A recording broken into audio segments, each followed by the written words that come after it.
आदरणीय धर्म प्रेमी सज्जनों, सादर नमस्ते। मैं जेठालाल विश्वकर्मा आप सभी का हार्दिक स्वागत करता हूँ। जय सिया राम जी की रामायण रामचरितमानस से। देवी पूज्य पद कमल तुम्हारे, सुर नर मुनि सब हुँ सुखारे। अरुण उदय सकुचे कुमुद, उड़गन ज्योति मलिन। जिम तुम्हारा आगमन सुनि, भय नृपति बलहीन। देवी पूज्य पद कमल तुम्हारे, सुर नर मुनि सब हुँ सुखारे। महाकवि तुलसीदास जी कहते हैं कि अरुण उदय होने से अर्थात सूर्य भगवान के निकलने से कुमुदिनी सकुचा गई और तारागणों का प्रकाश फीका पड़ गया। जिस प्रकार आपका आना सुनकर सब राजा बलहीन हो गए हैं। नृप सब नखत करहीं उजियारी, टारी न सकहीं चाप तम भारी। कमल कोक मधुकर खगनाना, हर से सकल निसायो साना। सब राजा रूपी तारे उजाला अर्थात मंद प्रकाश करते हैं, पर वह धनुष रूपी महान अंधकार को हटा नहीं सकते। रात्रि का अंत होने से जैसे कमल, चकवे, भंवरे और नाना प्रकार के पक्षी हर्षित हो रहे हैं, ये सही प्रभु सब भगत तुम्हारे, वहीं हैं टूटे धनुष सुखारे। वहीं भान बिन श्रम तम नासा, दुरे नखत जग तेजु प्रकाशा। वैसे ही हे भगवान आपके सब भक्त धनुष टूटने पर सुखी होंगे। सूर्य उदय हुआ, बिना ही परिश्रम अंधकार नष्ट हो गया, तारे छिप गए, संसार में तेज का प्रकाश हो गया। रवि निज उदय ब्याज रघुराया, प्रभु प्रताप सब निपन दिखाया।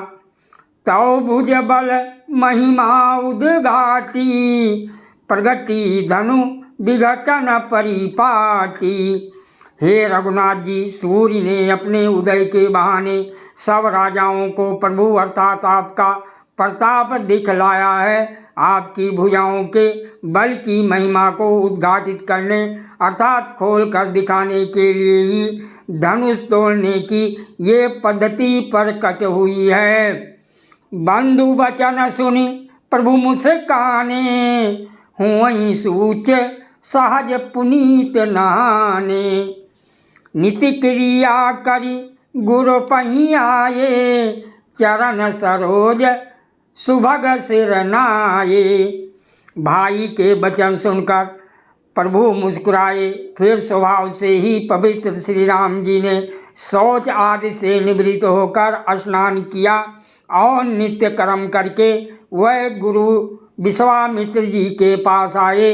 आकर उन्होंने गुरु जी के सुंदर चरण कमलों में सिर नवाया। सतानंद तब जनक बुलाए, कौशिक मुनि पहीं तुरत पठाए।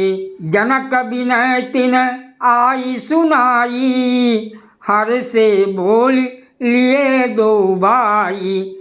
तब जनक जी ने सतानंद जी को बुलाया और उन्हें तुरंत ही कौशिक जी अर्थात विश्वामित्र मुनि जी के पास भेजा। उन्होंने आकर जनक जी की विनती सुनाई। विश्वामित्र जी ने हर्षित होकर दोनों भाइयों को बुलाया। देवी पूज्य पद कमल तुम्हारे, सुर नर मुनि सब हुँ सुखारे। सतानंद पद बंदी प्रभु, बैठे गुर पहीं जाय। चलहु तात मुनि कहो, तब पठवा जनक बुलाय। देवी पूज्य पद कमल तुम्हारे, सुर नर मुनि सब हुँ सुखारे। सतानंद जी के चरणों की अर्थात उनके पुरोहित के चरणों की वंदना करके प्रभु श्री रामचंद्र जी गुरु जी के पास जा बैठे। तब मुनि ने कहा, हे तात चलो, जनक जी ने बुला भेजा है। सिया स्वयंवर दियखई जाई, ईसु कहीं धौ दियई बड़ाई। लखन कहा जस भाजनु सोई, नाथ कृपा तौ जा पर होई। चलकर सीता जी के स्वयंवर को देखना चाहिए। देखें ईश्वर किसको बड़ाई देते हैं। लक्ष्मण जी ने कहा, हे नाथ, जिस पर आपकी कृपा होगी वही बड़ाई का पात्र होगा, अर्थात धनुष तोड़ने का श्रेय उसी को प्राप्त होगा। हर से मुनि सब सुनि बर बानी, दीन यशीष सबहि सुख मानी। पुनि मुनि वृंद समेत कृपाला, दियखन चले धनुष मखसाला। इस श्रेष्ठ वाणी को सुनकर सब मुनि प्रसन्न हुए। सभी ने सुख मानकर आशीर्वाद दिया। फिर मुनियों के समूह सहित कृपालु श्री रामचंद्र जी धनुष यज्ञशाला देखने चले। रंग भूमि आए दो भाई, अस सुधि सब पुरवासिनी पाई। चले सकल गृह काज बिसारी, बाल जुबान जरठ नर नारी। दोनों भाई रंगभूमि में आए हैं। ऐसी खबर जब सब नगर निवासियों ने पाई, तब बालक जवान बूढ़े स्त्री पुरुष सभी घर और काम काज को बुलाकर चल दिए। दियखी जनक भीर भय भारी, सुचि सेवक सब लिए हकारी। तुरत सकल लोगन पही जाऊं, आसन उचित दियऊं सब काऊ। जब राजा जनक जी ने देखा कि बड़ी भीड़ हो गई है, तब उन्होंने सब विश्वास पात्र सेवकों को बुलवा लिया और कहा, तुम लोग तुरंत सब लोगों के पास जाओ और सब किसी को यथा योग्य आसन दो। देवी पूज्य पद कमल तुम्हारे, सुर नर मुनि सब हुँ सुखारे। कही मृदु बचन विनीत तिन, बैठारे नर नारी। उत्तम माध्यम नीच लघु, निज निज थल अनुहारी। देवी पूज्य पद कमल तुम्हारे, सुर नर मुनि सब हुँ सुखारे।